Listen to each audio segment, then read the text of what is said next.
a coach doesn't recruit a player not to play them. We recruit players because we think they can fit into our scheme and contribute to winning. So we got 15 spots, and all 15, I'm trying to get the very best players that I can get. And just like any other coach, we're not getting guys just to fill jerseys and to be practice players. Welcome to the Jamodi Podcast. We are all surrounded by amazing coaches and leaders. So let's get an inside look at not just what they do, but how they do what they do. After all, becoming the best versions of ourselves is Jamodi, just a matter of doing it. Today we are joined by the head men's basketball coach at Dallas College Northlake, Josh Mills. Coach Mills began his coaching career at Northlake in 2004 and was part of the 2006 National Championship team. After his first stint with the Blazers, he had coaching stops at Independence Community College, Texas Tech, Florida Gulf Coast, Wake Forest, and Ranger College before returning home to assist with the Blazers once again. In his first year as the head coach of Northlake, they were the number one ranked defense in the nation and finished with a 25-8 record. Coach Mills was named DAC and NJCAA D3 Southwest Region Coach of the Year in 2022-2023. Before we hear from Coach, take a moment to subscribe to our podcast and follow us on social media at Jamodi Podcast. What's up, Coach? Hey, we got everything? Yes, sir. Sounds good. What's going on, man? Oh, nothing much. Just doing the everyday coaching duties. I've just got combinations for all the locks for our lockers and setting that up. Nice. The little things that nobody thinks of that you have to spend your time doing, right?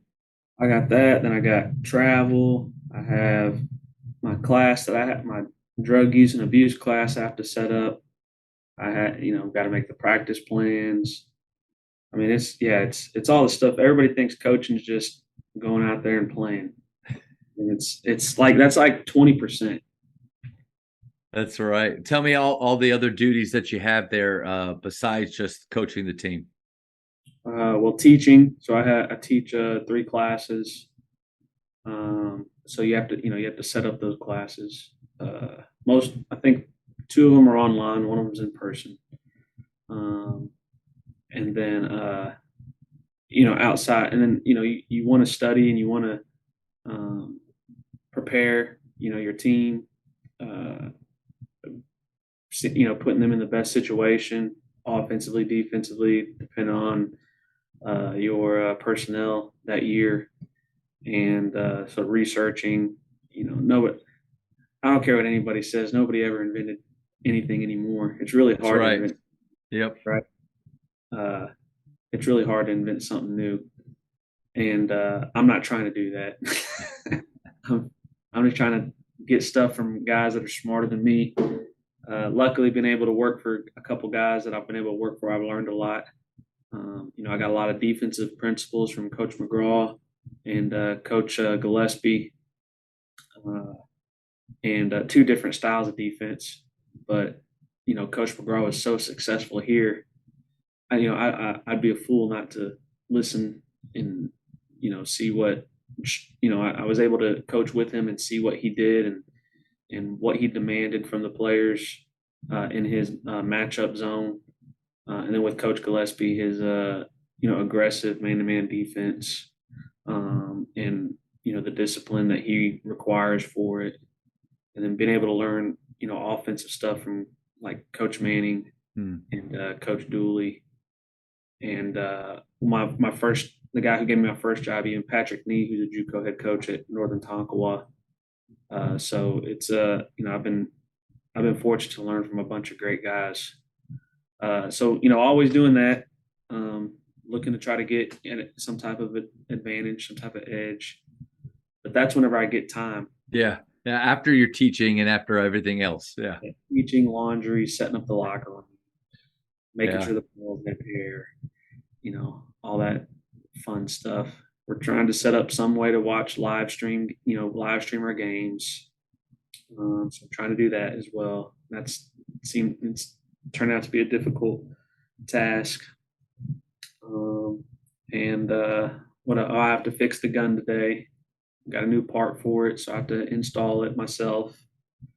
Which is, I recently did that. The shooting gun guys sent me a part. Our screen wasn't working, and at first they were like, "Yeah, we're going to send you the part and some instructions." And I thought, I have to do it, like, because I'm not a handy person. So I was a little bit terrified. Am I going to break it even more? But Yeah. I was able to figure it out. But yeah, that's another thing that on the coach's duties list that people don't really talk about. Yeah. Yeah. So we gotta. I am a little handy, but Nice. I have all the tools that I need. Uh, so we'll get that fixed. Trying to have individual meetings with guys to watch film, and it's your day goes by quick, and you don't have a lot of time to get everything done that you need to. So like taking notes and scheduling is very important. Yeah. Mhm. Well, I'm so thankful that you gave up your time to come on and talk because one, yeah, Northlake is about 10 minutes from Faith. And so so excited to get this. But then also there are two other reasons. I was a huge fan of Coach McGraw. He came to our practices a few times and would call him a friend. And like Yeah. you said, he is an amazing coach and guy. And then but then also I was at the Gasso Link camp.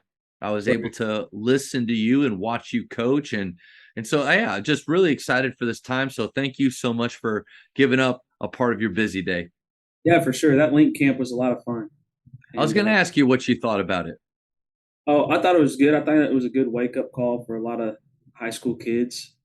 Um, college is um, it's an advanced level of basketball. It's not for everyone.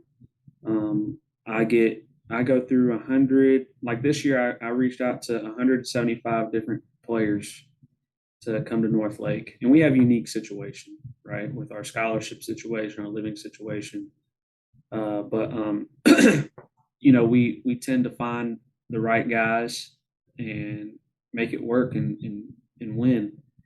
Uh, and so it's every every college has its own flaws and its own positives. Like at Wake Forest, when I was at Wake Forest, what's wrong with being in the ACC? It's well, whenever I was there, we couldn't get JUCO players. Hmm. And so I think they've laxed on the academic standards a little bit. But there was a kid that I recruited from Lee Community College or Lee College down in Houston. He was from Greensboro, which is about 30 minutes from Winston-Salem. And he was at UNC Greensboro, transferred to Lee, and wanted to come back. And we wouldn't take him because he didn't have enough credits taught by PhD professors. Wow. And so we wouldn't take his classes because they weren't taught by PhD professors. And so he ends up going to Virginia Tech and having a good career at Virginia Tech. And so, whenever we were at Texas Tech, we weren't very good. When I was at Texas Tech, Coach Gillespie, we didn't, we got off to a rough start. And, Coach Beard, and he did an amazing job of getting that to be a destination spot. And now it's one of the most highly touted places to go play. Yeah. And Coach Adams, he's keeping it going. And I've known Coach Adams for a long time. I coached his son at Texas Tech. I coached Luke. Nice. And Coach Adams is a really good coach, and I was able to talk with him a little bit this summer about how to keep things simple, but make guys play really hard. At that link camp, I thought it was such a cool experience for one, players to get to not just listen to you speak or to see you at a game, an AAU game, sitting in the stands, but actually get coached by you. What were some of the things that you felt like a lot of the high school players were maybe lacking or struggling with just from that one practice that you had with them? I would say their sense of urgency.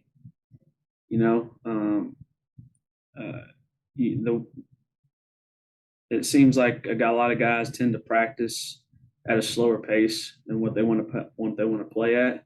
They think they're going fast enough, but they're not, and they don't practice at that speed. Yeah. One of the first things we do every day in our practice is full speed 2-line layups. And this is something I got from Coach Gillespie.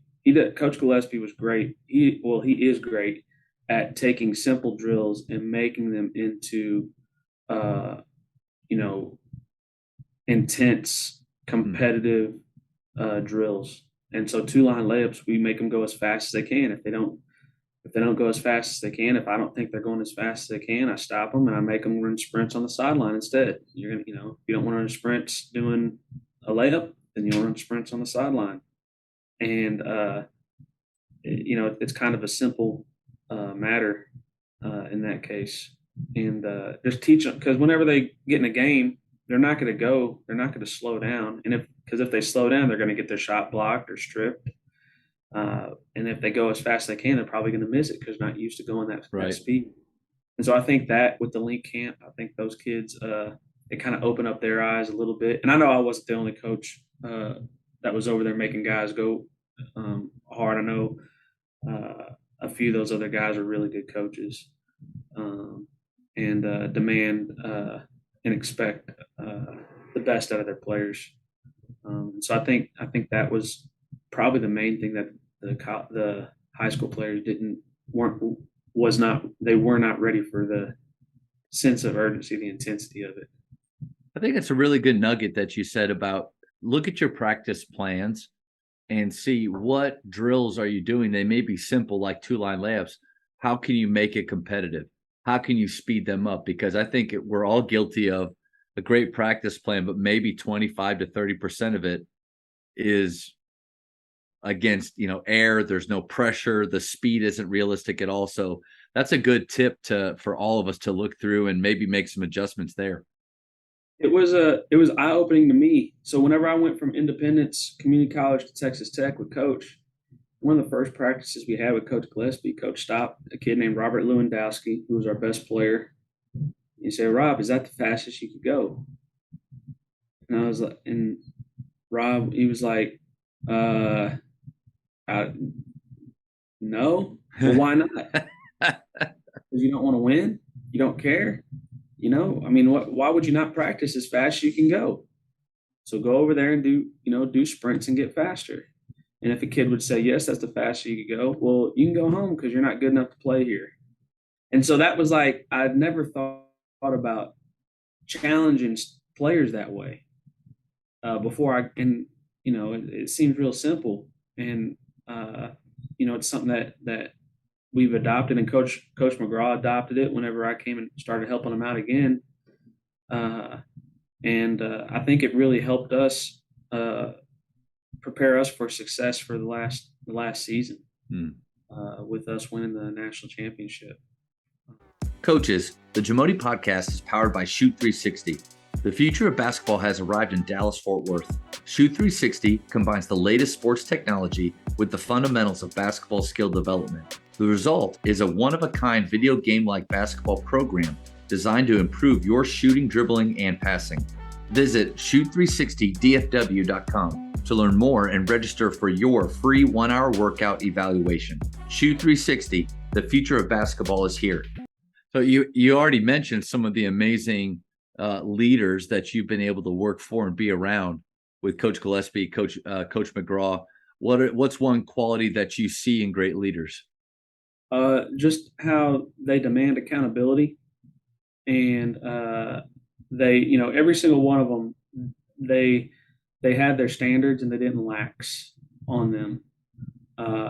They all had different standards and different things that were important to them, but them holding the players to what they believe would make them into good basketball players, good young men, good citizens. I think that's what I've noticed. Some people have harsh criticisms for Coach Gillespie, but most of it, almost all of his players later come back and are very thankful that he held them accountable. Same thing with Coach McGraw. There's a player named Brandon Brooks who he'll say Coach McGraw, he'll tell you Coach McGraw is the best coach he's ever had. The other thing is about, all these coaches care about their players. All of them cared about them. And sometimes it didn't feel that way to the players, Yeah. like they were getting picked on, or that because they weren't playing that the coach didn't like, and that's not the case. A coach doesn't recruit a player not to play them. We recruit players because we think they can fit into our scheme and contribute to winning. We don't recruit. So we got 15 spots, and all 15, I'm trying to get the very best players that I can get. And just like any other coach, we're not getting guys just to fill jerseys and to be practice players. And so I think those are a couple things that I picked up from all the coaches that I've worked for, the holding guys to their standards, making them accountable. It's a great point on accountability, because I think there is this part of coaching where we don't, in the back of our minds, we don't want to just annoy our players. And so I wonder how many coaches hold back from, holding them accountable, but then in the process, they end up losing their players more because they're holding back. But if you actually hold your players accountable and you risk annoying them, it is what players want. They want those standards. And you just talked about a couple coaches that they were very disciplined and holding their players to a high standard, but the players loved them for that. Absolutely. I think to add on to that, so a lot of the players, you speaking of that about guys afraid to lose their players, I think that happens a lot in high school and summer basketball. With summer basketball, it's needed, and there are some good summer basketball coaches out there, but a lot of them are scared and worried that their players are going to go to another team because there's nothing holding them there. Yeah. And in some organizations, that's the money coming in from that player. From other organizations, it's I could lose my shoe contract if I don't have this type of player. And so you have to be careful, and you have to, those guys have to really know what they can coach and who they can coach hard and who they can't coach hard. But we coach everybody the same. All the coaches I've worked for, they coach everybody the same. And with high school, it's become kind of that way as well. How easy it is to transfer to charter schools or public to charter, charter to public, or private, or what may have you. And there's a lot of recruiting going on in high school that makes it difficult for the high school coaches because they want to win, but they also want to coach, and so it makes it tough. I think ultimately it goes back to your why. I don't care what level of coaching you're at, but why are you actually doing it? And you mentioned it about all those great coaches, leaders you've been around, is they care about their players. When you care about their players, you're going to tell them the truth, and you're going to hold them accountable. And you have to be willing. I can't remember who said it. Maybe it was Shaka Smart, but I'm willing to risk the relationship and you liking me to tell you the truth. And I think we ultimately need to live there. We may lose some players over the years, but if you have that higher purpose, then there is a sense of I'm okay with that. Absolutely. That's a great quote. What are some of the other coaches besides those that you've worked for that you follow closely, that you kind of maybe pull some leadership quotes or some standards from? Well, Coach Self, I admire him, very highly. I mentioned Coach Adams, and, he was a junior college coach, Coach Beard, junior college coach, Coach McCaslin, junior college coach. So those types of guys, that's three of them right in Texas. Yeah. Jeremy Cox he might be the associate head coach at UTEP, junior college national championship coach, and watching those guys, how getting things from them scheme wise. Of course, everybody loves to watch some, pick up stuff from like Brad Stevens and Steve Kerr and, any of those great coaches that have great minds. I can't think of his name now, but Coach McGraw was telling me about his book, The Toronto Coach, his story and his tactics. And how he approaches the game. uh, it's but yeah, I kind of, I really I watch. There's a couple people I follow on Twitter that have, they don't have detailed um, clips or, well, I mean, the clips themselves are detailed, but doesn't go into like the full offensive scheme, the full defensive scheme, but it gives you enough to research it and check things out. So, but I would say, a few of those guys are guys that I really admire. Coach Young also is a junior college coach at UTA. There's a lot of them. Yeah. I mean, I got to imagine, like, obviously, I'm at a small private school, and this is my 10th year here, and I'm at the point now where I'm okay with where I am, and I'll continue to be faithful in this moment. But if opportunities do open up, like, obviously, it's just I would imagine when you see some of those coaches, it got to be encouraging to think like they were at a level or school where like you are, and they've been able to work. I mean, golly, you've already been in some incredible places, but if you have those aspirations to be at that high D1 level, I mean, golly, those are 4 names that have done it. Right. And I forgot Coach Keller. Kyle Keller was junior college coach at Tyler. I mean, there's a lot in Texas. Yeah. Actually. Yeah. But Greg Heyer just got hired from the head coach at Northwest Florida to Mexico State. So it's, junior college it's a fun level. It's a level to really learn and because there's a lot of turnover, and it's tough. I think one of the questions on there: do you recruit to your program, or do you how do you recruit to your do you recruit to your program, or do you recruit to your system? Players? Yeah. And so we try to get best players, and then we'll figure out what we can do because you only have a year, and it's not even a year really to get them. And so for them to learn systems, and you can't expect the way things are going. You can't expect players to be any place for more than a year. Luckily, we have all of our guys that could return from last year's team, but that doesn't happen every year. Very rarely, I would say.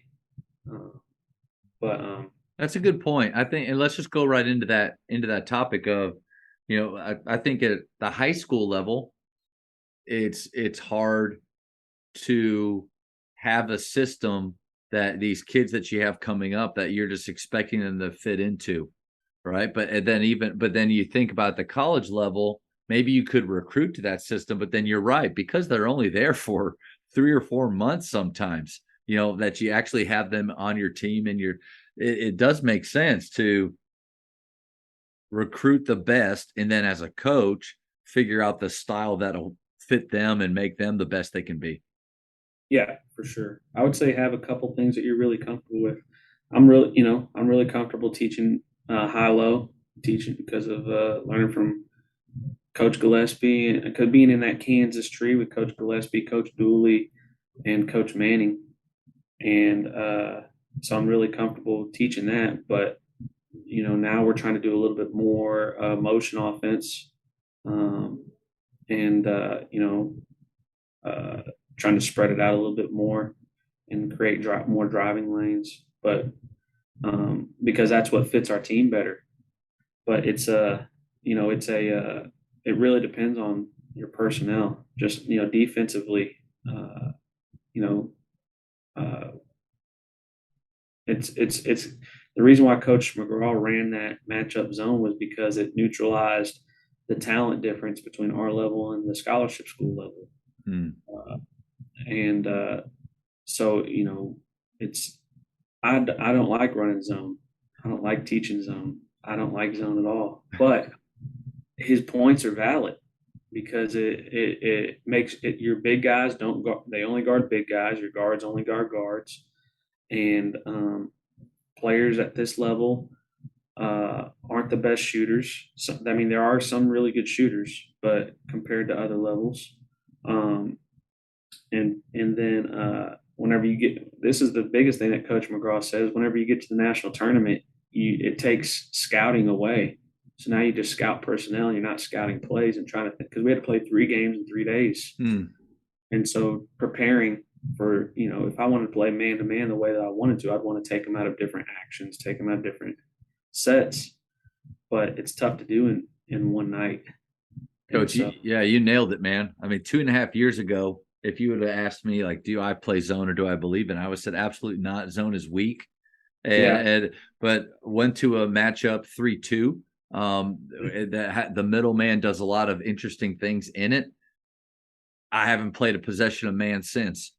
Because for all of those reasons, like, one, what do we all work on offensively? 90% of our time is on man-to-man stuff and our favorite plays. And so we get to wad all those up, throw them out. But then also it makes our guys appear to be more athletic. For those reasons, we're guarding the people that we want them to guard, and they have less decisions that they have to make so they can be faster. Right. I do think that zones, if you're playing a real zone, it's easy to pick apart. Personally, I think that, but and it makes it, whenever you say zone, kids automatically think they can relax. Oh yeah. So that's why I don't like playing zone. But we haven't worked on it yet. I don't know if we are. We're going to go through October and see how we do playing man to man. And against some scholarship schools. We played this weekend against 2 scholarship schools. We have a couple other scrimmages against some full scholarship schools. So we'll just see how it goes. And, we're going to do whatever is going to help us win and put these guys in the best chance to get a full scholarship leaving here. And the best way to do that is by winning. And I think that's the secret. That's the equation right there. Is you because you mentioned earlier you have a style that you like that high-low action. You're comfortable with it, but ultimately it has to be what's best for your team. And I think 5 or 6 years ago, I was more system. We can take anybody and fit them into this system, this style of play, and it'll work. And you have a couple losing seasons and have a little bit of lack of success, and you'll switch that mindset really quick. But I think what you're saying is right on the money. Thanks, Coach. I appreciate it. You confirmed it. Not that you needed that, but I think you got it. Coaches, the Jamodi podcast is powered by Ballogy. Manage and measure your players' skill development and increase accountability year-round utilizing the Ballogy app. Boost inter-squad competition with drills backed by the National High School Basketball Coaches Association, including a 40-shot Ballogy skills assessment. Please visit ballogy.com/teams for information on how you can provide this resource for your team. I'm really excited to ask you about culture. It's one of those buzzwords that are around, but basically standards, how you live, how you show up every day, because your story is really unique. You started at Northlake in 2004. You were there for a few years with a national championship with Coach McGraw, who was there for like 25 years. And then you went to a bunch of other places. You come back, you're an associate head coach with him for 3 years, and then you take over. So what's it like being a part of a program that's already established? There's a culture there. You've been a part of it twice, and now you're the head guy. Do you change things up radically, or do you just keep things moving? How did you handle the culture? Well, I'll tell you this, and people have asked me, what do you think? How you got a lot of pressure on you, and I don't feel any pressure, because I've learned from the best at this level. There's nobody that's won more championships at this level than Coach McGraw, and he taught me how to recruit at this level. He taught me how to manage my time at this level. So I feel very confident and comfortable because of his mentorship. There are some things that I did change, but not a lot, mainly with the culture stuff. Coach McGraw had other things going on outside of basketball that were very important to him. He has 2 grandkids that he wanted to go to their games and, do that stuff. I have 2 daughters that are both under 2 years old. And so right now it's not, of course I want to spend time with them, but as they get older, my priorities might change. But Right now we have study hall, and that's something that coach he had, but he didn't enforce it. So it was go do study hall with the tutors instead of go do, him sitting there watching him do study hall. We have a couple assistant coaches that are able to help me with that. And that's the other thing. It's tough because I'm the only full time coach, so it's hard to run a high level, program like you have two full time assistants when you don't. And so we're doing the best we can on that. But so we've had study hall between 2 and 4 times a week, depending on what how their grades are looking and what assignments or tests are coming up. I have a strength conditioning background. When I was at Texas Tech, we lost our strength coach, and Coach Gillespie asked me how quick could I become the strength coach and take a test, because he knew I had a master's degree and an undergrad degree in kines, and I did the strength and conditioning stuff for the junior colleges before. I said, Coach, give me a month, and I passed this test. It's called the NSCA CSCS, and I passed it, and it has like a 43% pass rate or something like that. And so I passed it. Now I was a strength coach at Texas Tech for a year and a half, and so that's I'm big on that, and that's another thing. Whenever guys come on visits, it's enlightening to them. I tell them a couple things, a couple trick questions. It's like, what's the most important meal? I think I said that at the link camp. What's the most important meal of the day? And everybody says breakfast, but it's not. It's right after your workout. You got to replenish, all the glycogen lost in your muscles, all the energy. You got to start helping repair it. And then the other thing is, well, what's your goals in the weight room? Everybody says get faster, jump higher, be stronger. And for strength coaches, it's about injury prevention. We lift so that you don't get injured, so that way you could stay on the court. Those are two areas that I've kind of changed a little for the most part. But everything else is about the same. We all expect the guys to be in class and be on time. And coach did class checks. Made sure guys were in classes. We do class checks, grade checks.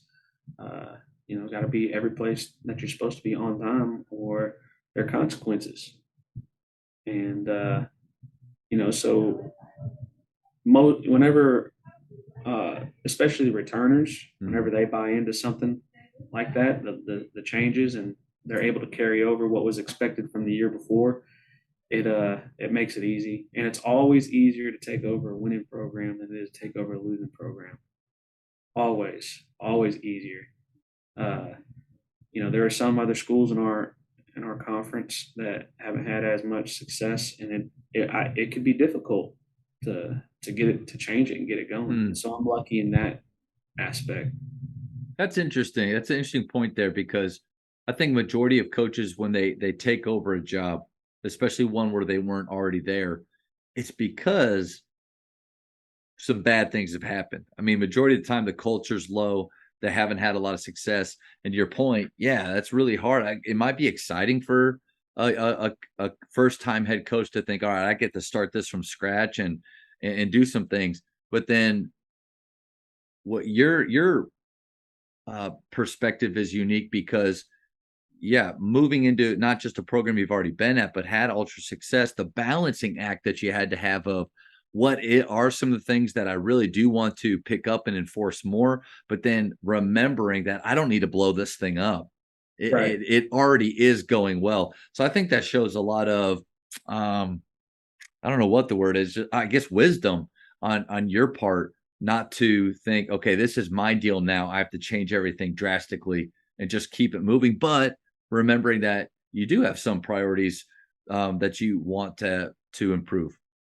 Absolutely. And I'm not trying to act like it's all, I think I read a book, a couple of books on, you ever heard of Malcolm Gladwell? Yeah. He has a couple of really good books, and I remember reading one of his books about, success and why certain people have giant success that they do. But all of them, actually, none of them got there on their own. It was all because they took advantage of opportunities and took advantage of the connections that they had, the contacts that they had. And even like Jeff Bezos could not be, he didn't, even though he started in his garage, he couldn't have done it by himself. There's other people involved. But I talk to Coach McGraw probably 2 or 3 times a week. I talk to Coach Gillespie a couple times a month. I talk to my Patrick Nee, he's one of my best friends, and I talk to him, often, a couple times a week. So it's I'm not afraid to ask and get opinions and get help, but I also know that ultimately this is my program now, and it comes down to me and my assistants collaborating for a decision on things. So you have such a positive culture that's already been there. In your opinion, how does culture drive performance? I think it's very, I think they go hand in hand. Just like I think a lot of guys say, off the court, performance off the court will translate to performance on the court. So like it's crazy how that actually works, because you see guys' effort in the classroom, effort to get to places on time, and then you watch them on the court and their effort to win drills, their effort to improve everybody's seen that one picture of the guy missing the line, and by about 6 inches or whatever, and that's the difference between success and failure. And what's real, there's a lot of guys who think that we are I don't know how to say it, but they think it's kind of crazy that we make them touch the line. And I'm like, how? I know there's no high school coach or AAU coach that hasn't made you touch the line. So I wouldn't think there is. So I don't understand, it's kind of wild, I guess, but that makes me guess that there are some. And so them coming in, that's holding them accountable, making sure they touch the lines on their sprints. They sprint after every rebound and catch it with 2 hands instead of 1 hand. Yeah. They're jumping above the rim to try to get rebounds. They're,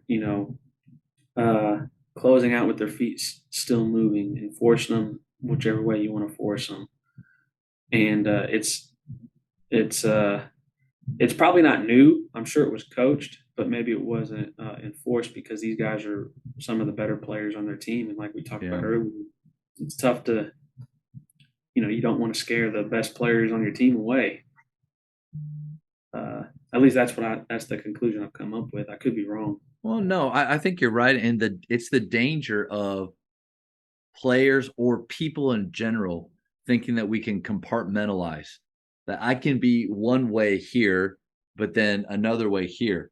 And so like you nailed it. Like when players have those negative habits in class, for them to think it's not going to translate to the floor, it's ridiculous. The guys that are 6 inches away from the line on the floor, they're most likely taking those same cuts other places too.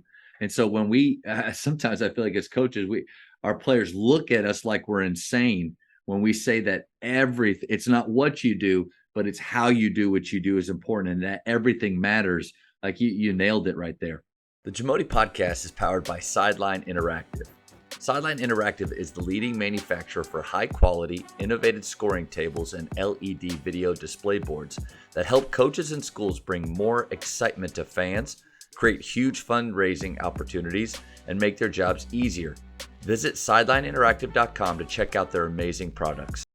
Skill work. So you mentioned before that your seasons and your time with these guys is short, and that you have to choose the style that fits them the best. But how does individual skill development work into your daily practice? Well, we, how we think is that you make the individual player better, you make the team better, and everybody's getting better, kind of like tide rises all ships type of deal. And so we we contribute to individual skill work. It might not be the traditional skill work that these guys are used to or have paid trainers for, but it's it could be developing their effort, which is a skill, developing their defensive stance and their ability to slide and beat someone on that 1 yard race, which is a skill. Their ability to take charges, dive on the floor for loose balls, which is it's a skill. It's effort. And then as well, we're working on shooting, working on ball handling, working off coming off ball screens, down screens, back screens, cross screens, all that stuff, fade screens, but within our offense. So we'll do drills within to prepare for our offense, but it's still developing them, their skill level. It's not, we don't do anything where you're taking multiple dribbles, more than 2 dribbles, to get someplace.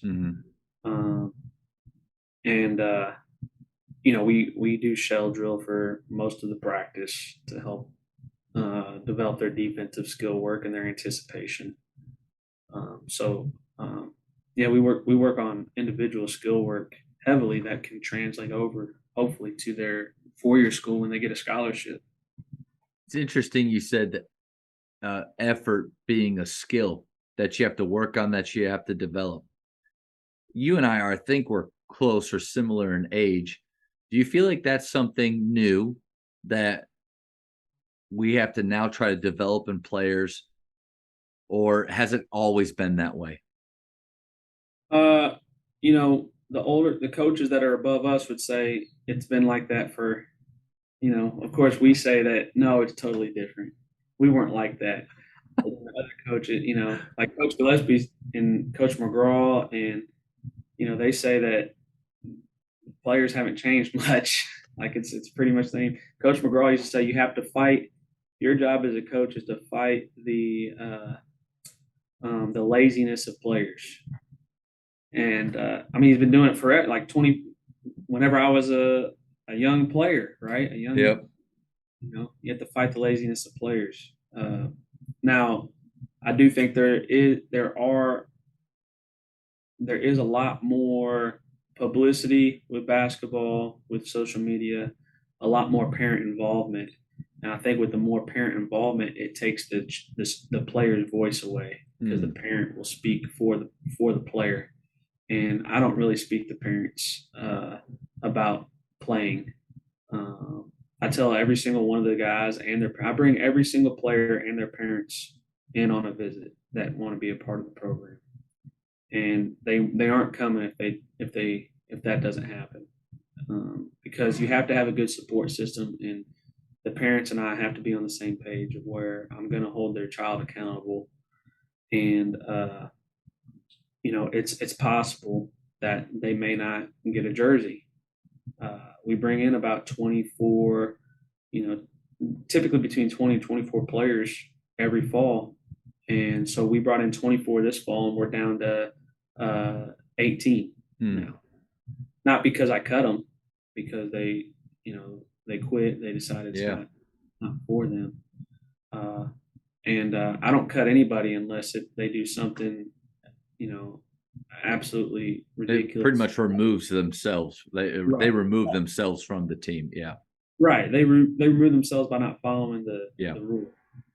But there's guys that they will follow the rules, and it's possible that they don't get a jersey. It doesn't mean they're out of the program. I'll keep them in the program, and they can work to try to get a jersey next year. Or if they can't get a jersey next year, then we try to help them find some place to go. My goal is for every player in our program to get a scholarship, every single one of them. And we have a couple guys that are on full scholarships because of academics. If they didn't have academics, they wouldn't have full. If they weren't good academically, they wouldn't have full scholarships. And it's not because they didn't deserve full athletic scholarships. It's because NAI has 8 full scholarships, and D2 has 10 full scholarships. They're able to break those up however they need to get to 15, 13, 15 players. Yeah. So we have a kid that's on a full scholarship at SAGU who had a 3.8 GPA. and he's on a full scholarship. We have a kid that's paying like $7,000 a year, which is not a lot, No. right? At Ouachita Baptist because he had good grades. Hmm. He's been our national player of the year. He's on full scholarship at Alcorn State. Yeah, there's a lot of ways. There's a lot of ways that they can make it happen, but the grades need to be there. The effort needs to be there for sure. Yeah, yeah, absolutely. But that's what I think the parent involvement has increased, which takes the voice out of the player. Whenever I was, whenever I had problems or I thought I was being treated unfairly with playing time in high school, my mom did not go talk to the coach. She made me talk to him. Yeah. Right. That's Yeah. something that's different, I think. And I wasn't being treated unfairly. I was just, being a little soft. My mom got upset that I was a senior. Darren Williams was a sophomore. Who's that?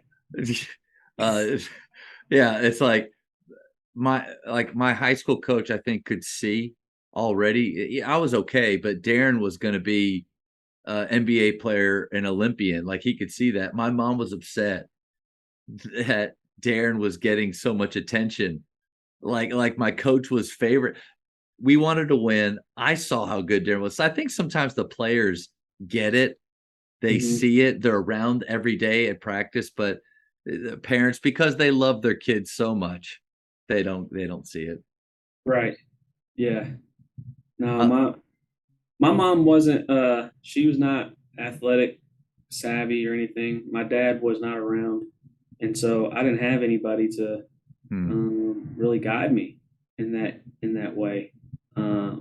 Even coming out of high school about getting scholarships, about playing on summer basketball teams. I just went to the rec center all summer. I didn't play on a summer basketball team.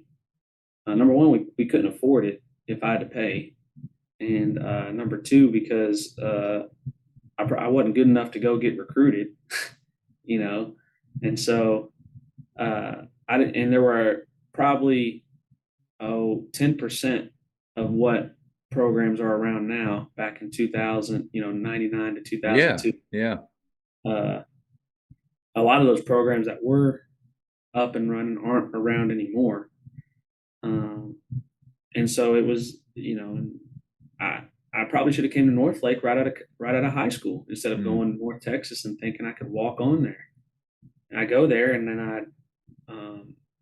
walk on, and Coach Fred Reich, he says, Josh, you probably need to go to junior college.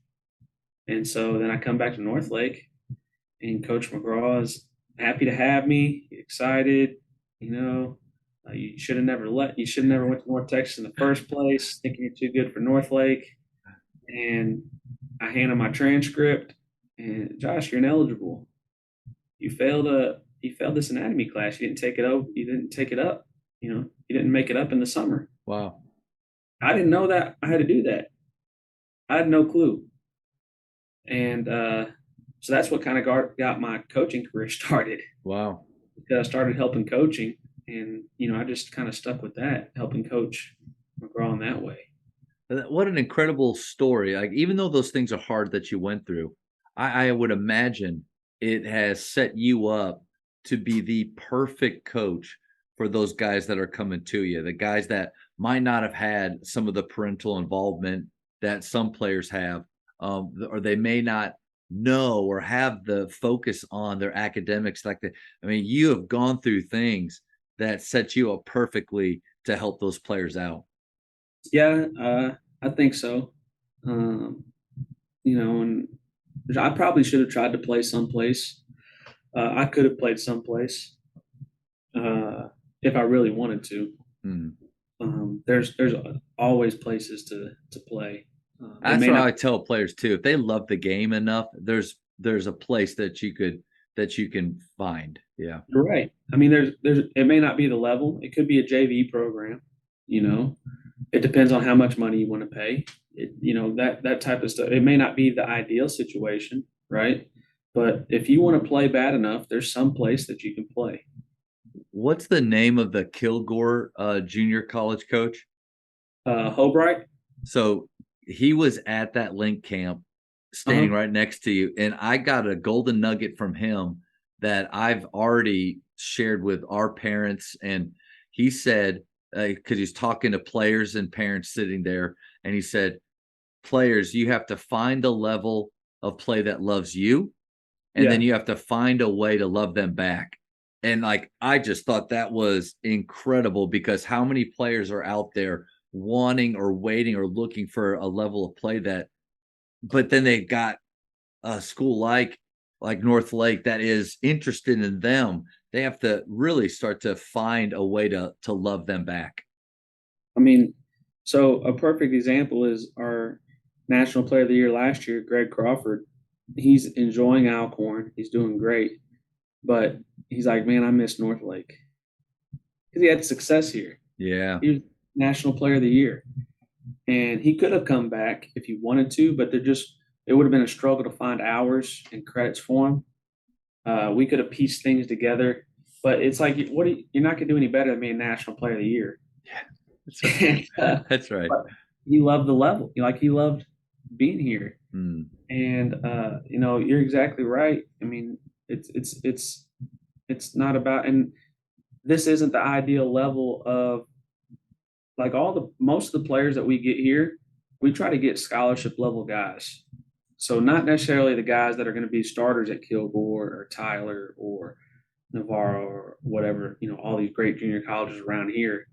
But maybe they're seventh, eighth man, and then they come here, and because they might have been looked over, mm-hmm. and then we take those guys and we go out and we try to, compete, and those. So this isn't the ideal level. We don't get our best players normally until August, because they're all waiting to get scholarships from various levels. But even whenever I was at full scholarship junior colleges, it was the same way. We wouldn't get the best players till August because all these guys think they're going D1. And then at the lower level of D1s, it would be the same way. We don't get those mid-major or high-major school players because they all think they're going high major. Yeah. So it's just a big trickle down. And actually now, with the way things are with the no sit-out rule, transferring, it basically is just a big junior college system for the high major schools.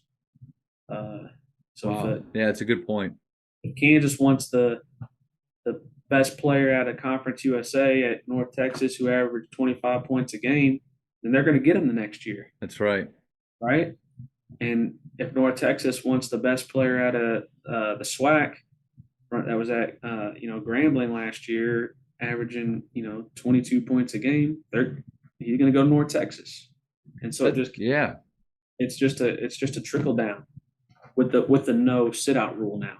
That's a really good point. And one of my buddies, he's the head coach at Prestonwood, Jeff Clarkson, made a comment that as a high school coach, but I would imagine even at different college levels, you have to, in a way, recruit your own players, and not in a way, not in a bad way, but meaning you have to continue to work with them and care about them to keep them. Because I think in the recruiting process, you get to see a great side of these coaches. They tell you all the wonderful things. I think with your own players, once they get there, once you have them, you got to continue to be building that relationship, building them up, so that they see the value in staying where they are.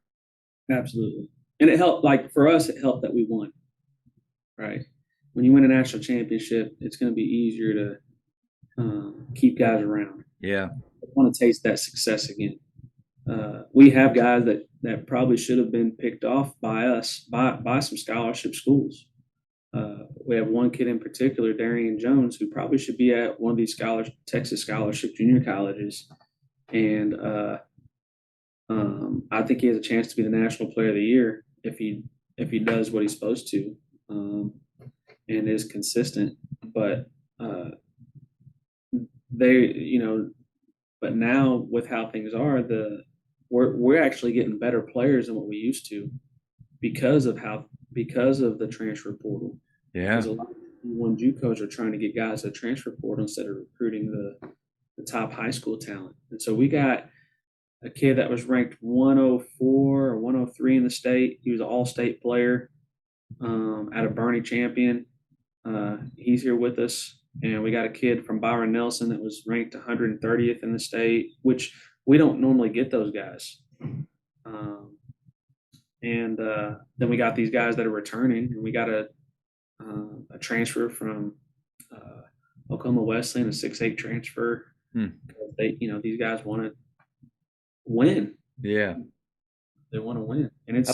At what point do you see just because there's so many extra bodies that are available still? At what point do you see that maybe evening out? After the COVID, after all the COVID, kids are out of the system.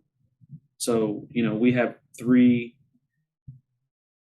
or four kids that are still COVID sophomores. And so next year we won't have any third year COVID sophomore kids. So I would say probably in about 4 years it'll start evening out. It'll be pretty leveled out. I think using social media now it's more important than ever before. One, it's free. It's a free way to showcase the amazing things you're doing with your program, but then also allow players not to have to self-promote. Like, we can promote for them. In what ways do you use social media to enhance your program? It was a big tool in my recruiting players for this season. Twitter, especially. I was able to collect data on different players, see clip tapes of different players, reach out to different players that I wouldn't have their contact information. We have a female assistant. Her name's Aisha Jackson. She's hoping to start the women's basketball program here at Northlake. Oh, nice. And she is very good with social media. She just posted something. She does all the fun, a lot of fun stuff with the guys. I think she posted something, a mannequin challenge that we did a couple weeks ago, and I looked down at the gym like, what are we doing? Down there having them all standing poses, and she does great with graphics. I have two other assistants that assist with all that stuff well. Jeremy Espinosa, who was a high school coach in Corpus Christi last year, and Alan Smith, who was with us last year, who was a Division I point guard at Pine Bluff, and actually won a NCAA tournament game. So I think that's pretty cool. But we definitely use social media, mainly Twitter and Instagram, to widen our umbrella, because we have to cast a wide net. Yeah. And come up, like we reached out to 175 kids and we came up with 24. And so it's if you haven't coached in this conference at this level, it's kind of difficult to grasp what's needed to be successful. What are some things that you like? Let's just say you're interested in a player. You go onto his Twitter profile. What are some things that you're looking for? Maybe some things that might, make you think twice, push you away, or some things that you like. Well, of course, tweeting inappropriate things, inappropriate language. We want guys that are gonna be respectful, and guys that we can go home and go to sleep without thinking about that they're gonna be messing up. Yeah. We don't have dorms here, and so these guys have to have, they're in their own apartments, and so that's a good thing and a bad thing. There's not as much structure because there's no dorms, but they get a little bit more freedom. They don't have to necessarily eat in the cafeteria. They can eat, learn how to cook for themselves and kind of be adults. I'm sure most of them are clearing out the ramen shelves. I know that's what I did when I was in college. But the social media part, like being disrespectful to women or just other people in general, not getting into spats on social media. Yeah. and you know, all something. You know, we want to see guys with high character that will represent our program the way that we want it to be represented. Yeah, I really think it's important for the high school kids to. I don't really like the idea of your brand. Like this kind of bugs me a little bit, but at the Yeah. same time, what I tell my players is that um, if you don't take yourself seriously, no one else will. And a Hmm. part of that to me is uh, like this is weird. I like we have my wife and I we have 3 Shih Tzus, Okay. little dogs. I love them, and on Instagram I do follow some. This is like really I don't I'm gonna edit all this out. I follow some Shih Tzu videos. I love watching it. They make me smile, but I don't share them. Like I don't I'm a little bit more careful about what I'm putting out there. And I Yeah. think some of our players, like you can follow things that are funny and you can laugh at things, but you don't want to necessarily be putting out things that make you look like you're not serious because people like you are watching and recruiting and like are you going to take somebody that's putting out things about their program and about their own development and about how what they're doing with basketball and in the classroom, or a guy that's posting about Shih Tzu videos? Like there's a difference between that, and so maybe Yeah. just something. I don't know if that's helpful. No, no, it is. And I think that comes with a maturity level. I mean, I look back. Sometimes I get those flashback deals on Facebook, and I'm like, "Oh my gosh, what an idiot! Delete, What was delete. I thinking?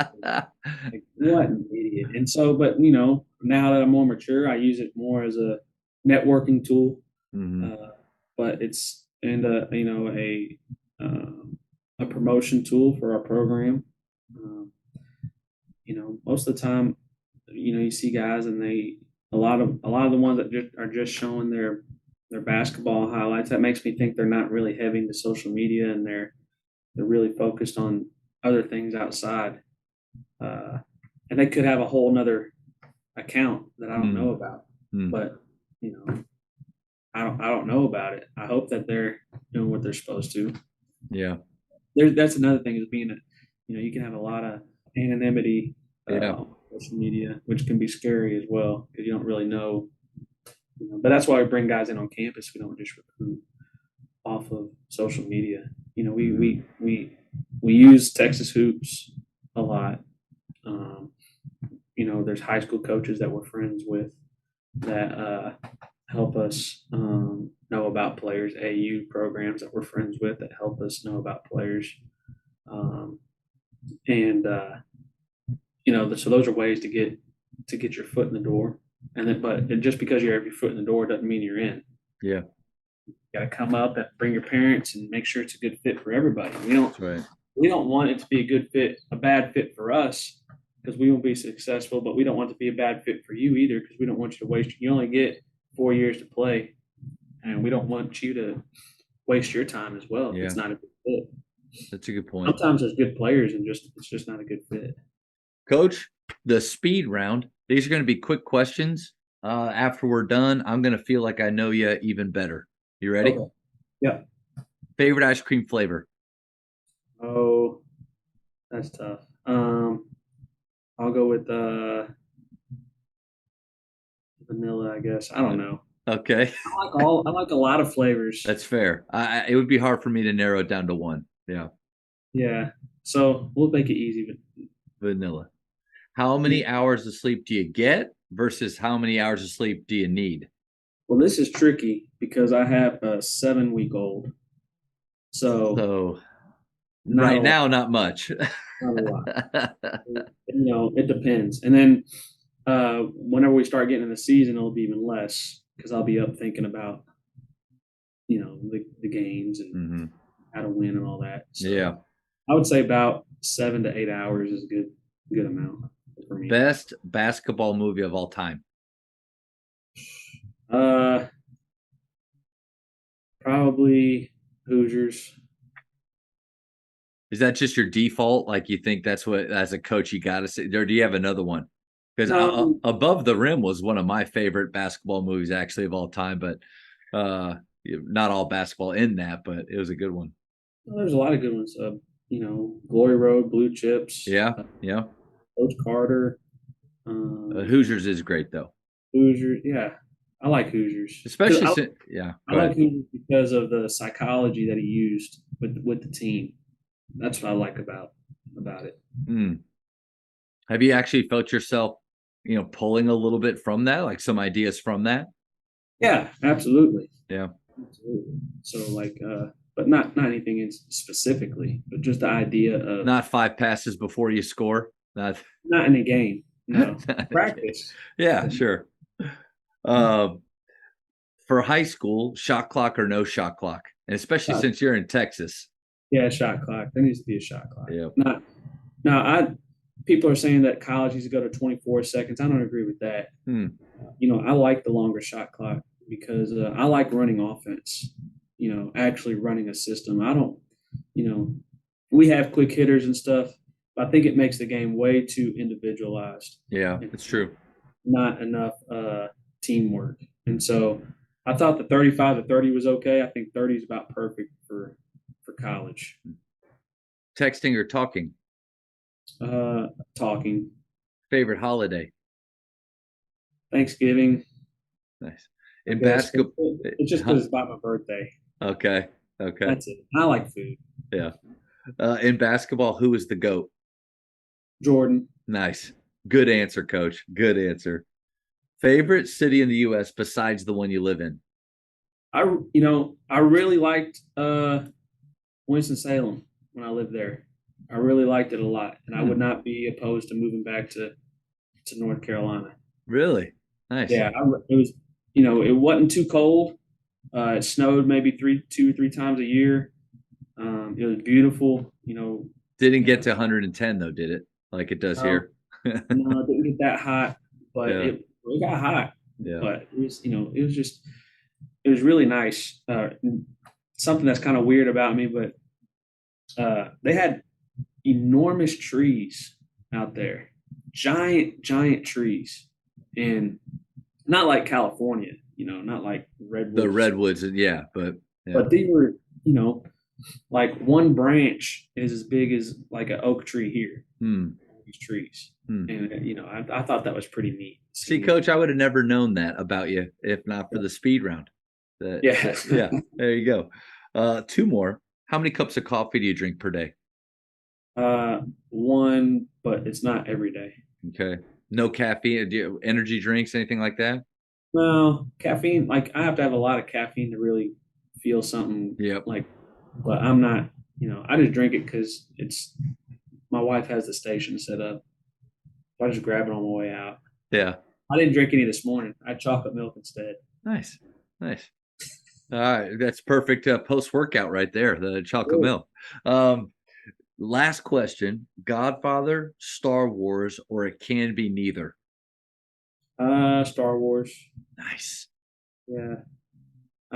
Yeah. Old ones, or you good with the new stuff too? Because you and I were watching, the old ones at the right time. Yeah, I like the old ones. And I like the middle ones. The newest ones I didn't really like too much. So yeah, I think that's definitely go with the Star Wars. Nice. Well, Coach, man, this has been a pleasure to get to talk with you, learn more about your system, how you coach, and again, from getting to listen to you and watch you at that link camp, I was just really excited for this opportunity. So thank you so much for your time. No problem. Thank you for checking out today's episode. Please take a moment to subscribe to this podcast, share it with your fellow coaches, and find us on social media for what's coming up next on the Jamodi Podcast. It's just a matter of doing it.